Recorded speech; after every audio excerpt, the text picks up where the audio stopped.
I also think it's interesting when you present that idea, because this is a story about greed.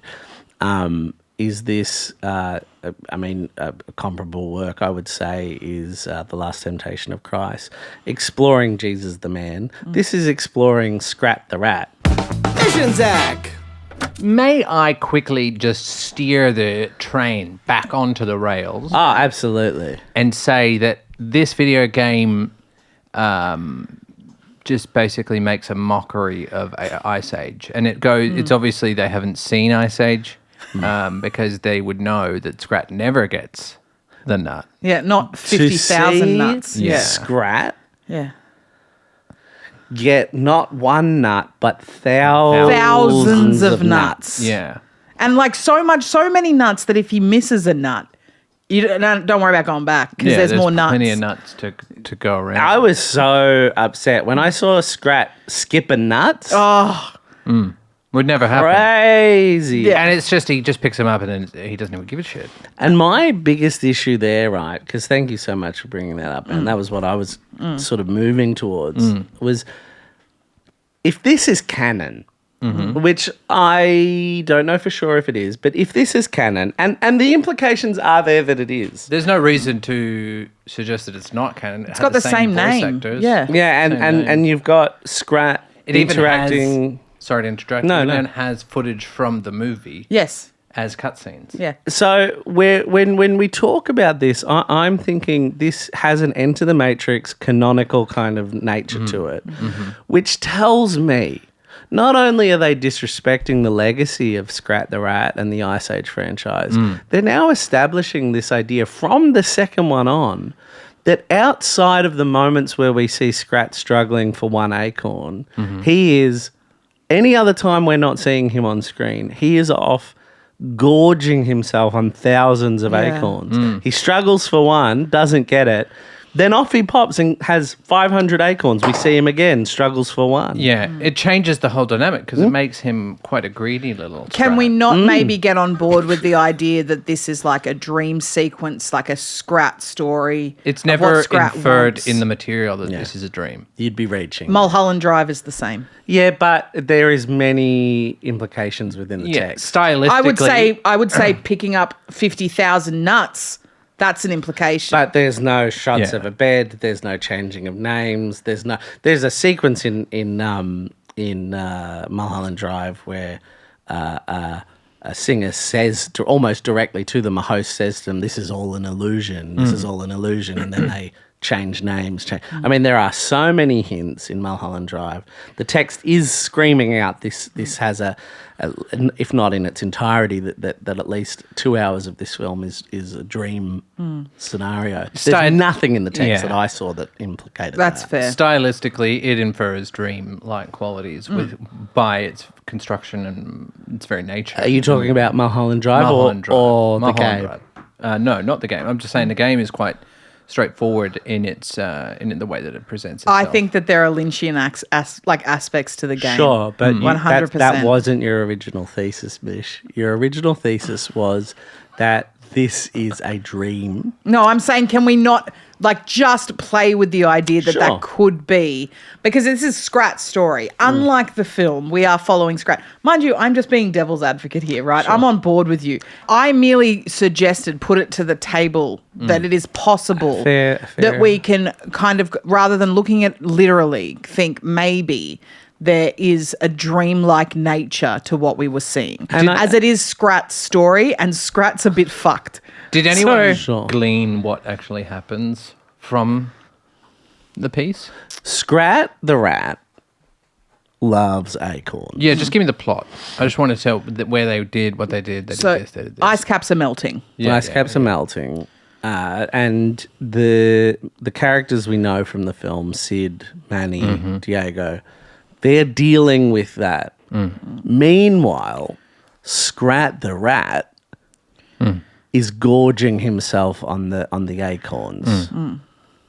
And the bulk of the gameplay was, my understanding was, Scrat the rat getting his acorns. And I skipped through a lot, and I kept being Scrat the rat, and sometimes he kicked pigs. I saw Yeah, that too. that's another thing that I would like to bring up. Another sort of thing that goes against the very fabric of this franchise is the mammals were fighting, were aggressive towards each other, and we had never really seen that. No. At this point, Ice Age 2, we do have monkeys for some reason later on when they're and weird little pirate mammals that are Simon Pegg. But up to this point, the mammals have been quite friendly. They're a team. They all know each other. They can all speak the same language.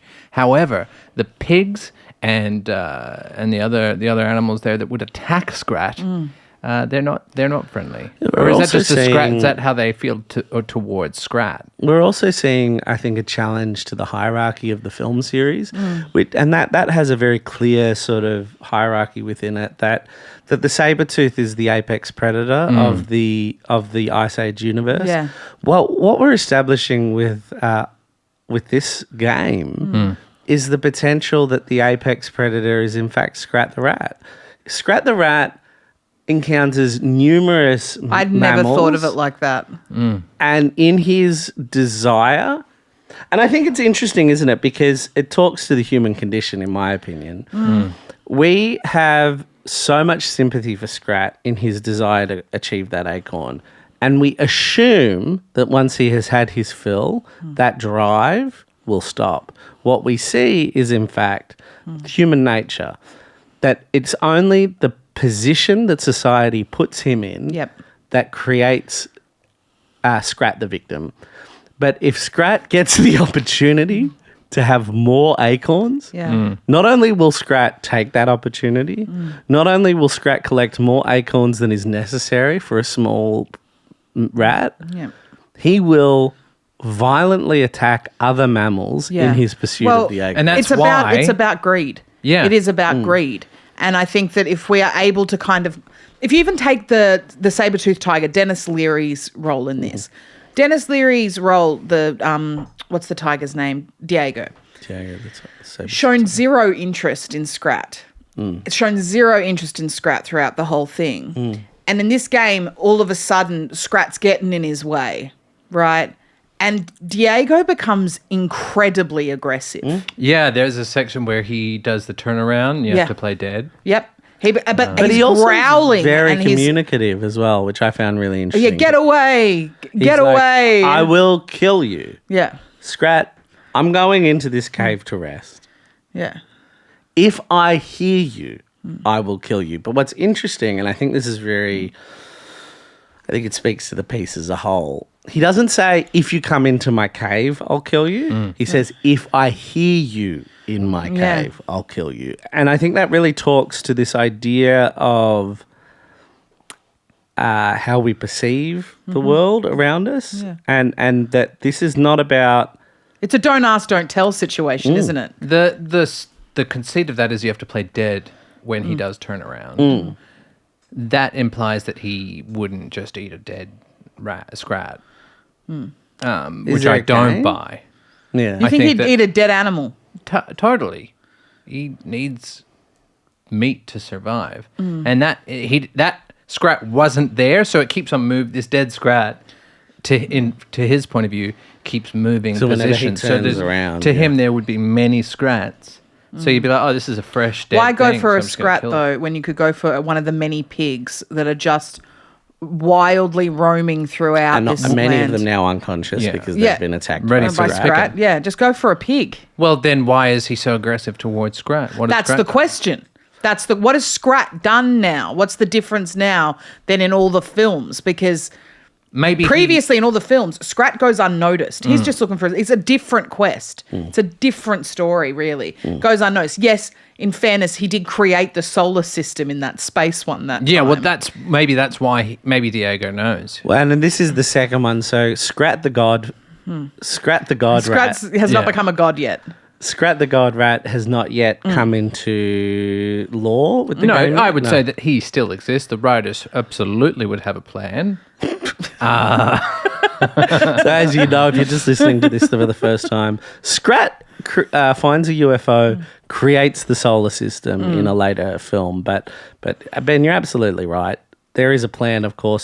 So do you think there is some sort of setting up of Scrat the God Rat? I think there's definitely foreshadowing, perhaps. Perhaps it's this is an implication that Diego maybe knows his secret. That's why he's so afraid of him. Yep. Okay. I also think it's interesting when you present that idea, because this is a story about greed. Is this, a comparable work, I would say, is The Last Temptation of Christ, exploring Jesus the man. This is exploring Scrat the rat as opposed to Scrat the God, and his own, and plays into your dream theory, Mish. But Scrat's own sort of temptations and battles with his own greed. But which part of Scrat the rat? Is it the squirrel or the rat? He is a duality there, as well as a god on top. So there's sort of a triumvirate. Well, I would argue the squirrel wants the acorn, the rat wants the power. Yeah, that's an And the interesting god, idea. what does the god want? Well, the god wants for nothing, but to see its the beauty of its own creation. So is this Yeah. kind of is Scrat maybe more of a Gnostic god, a Gnostic sort of religion, sort of an imperfect, jealous god who created us? More like a Greek mythology type god rather Yeah. than like a Christian or, yeah. No, I think. Well, what the this- Gnostic is a sort of a proto, back when Christianity was first being formed. This was, I would say, a cult, or well, Christianity at that time would have been classed as a cult, but it's a sort of an offshoot where they take lines from the Bible and take, say, like the Gospel of Judas Iscariot and the Gospel of I forget, starts with an E, I don't know. And it's almost this kind of cosmic horror based Bible stories where God is sort of an outcast, and there are other beings out there, and he is a fallible, jealous, envious God. I think that's an interesting theory. I choose to take the approach that this is an exploration of Catholic dogma and the Trinity. You talked about the Trinity of Scrat the rat, Scrat the squirrel, and Scrat the god.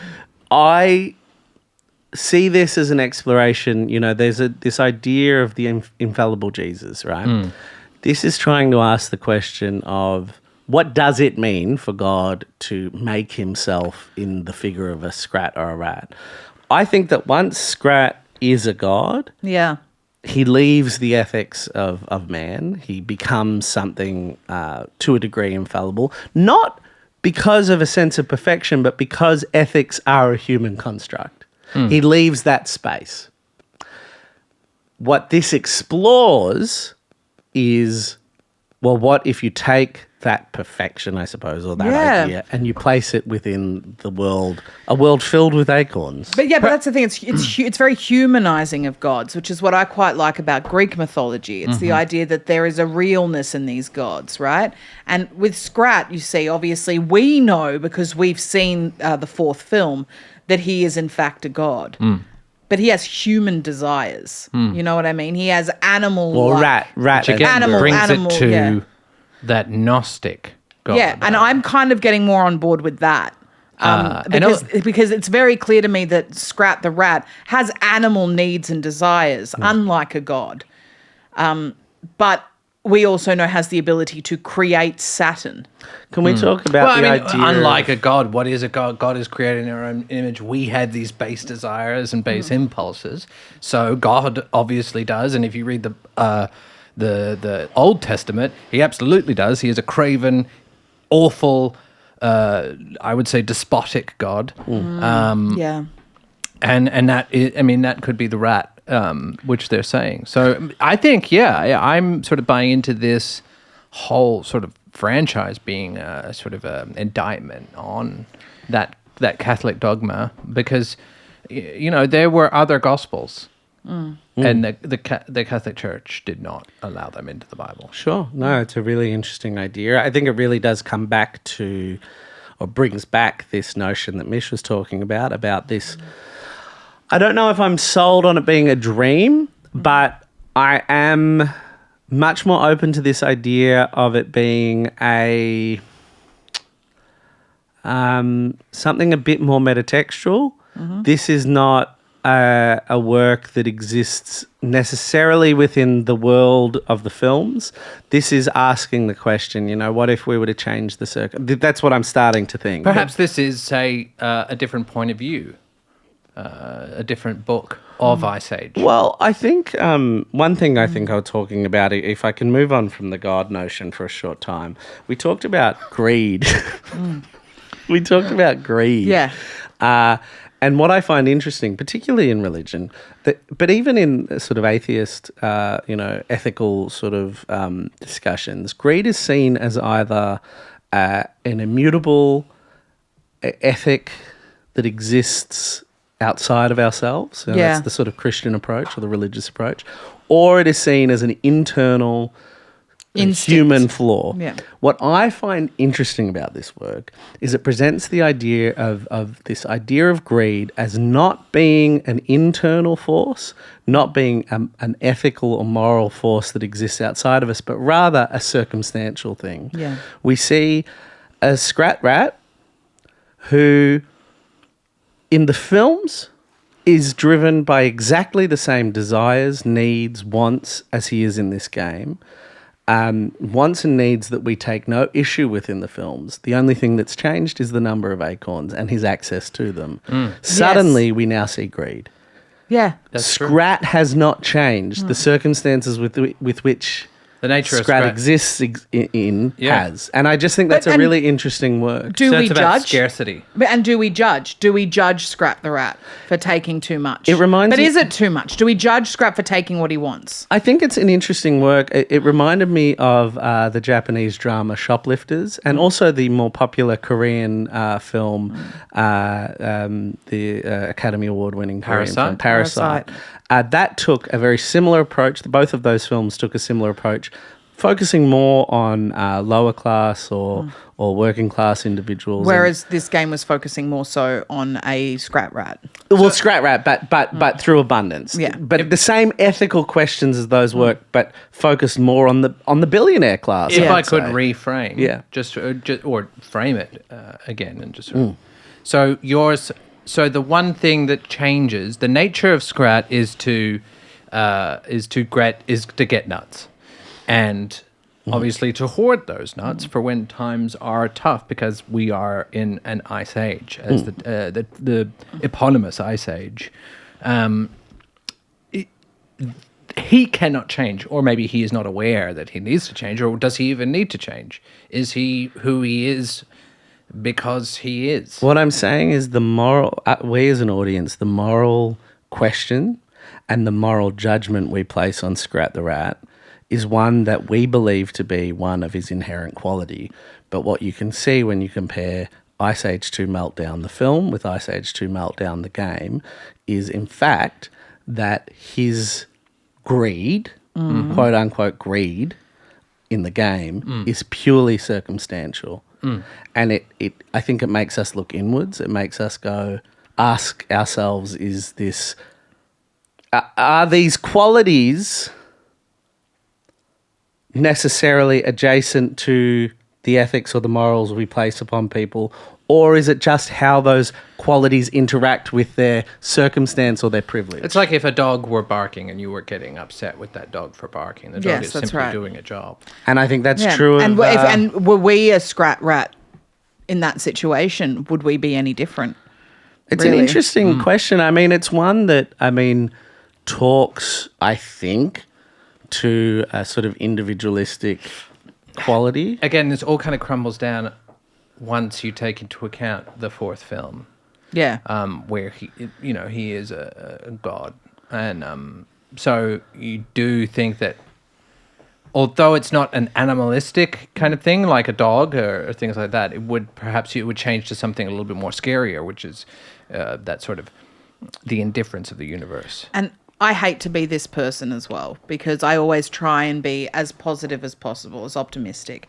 But I really can't help but go back to the mindset that we had at top there with Ben Russel when he said that it's making a mockery of the franchise.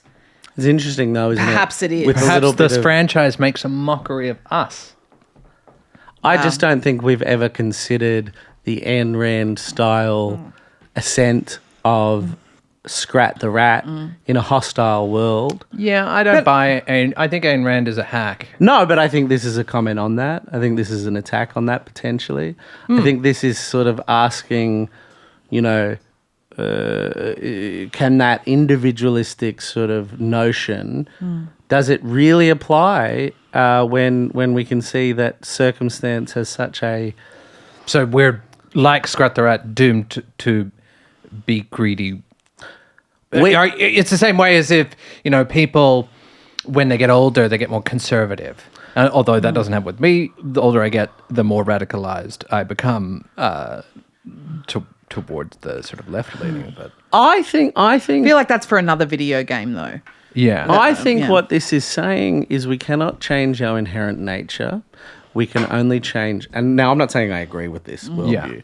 We cannot change our inherent nature, and potentially we can't change how we interact with it.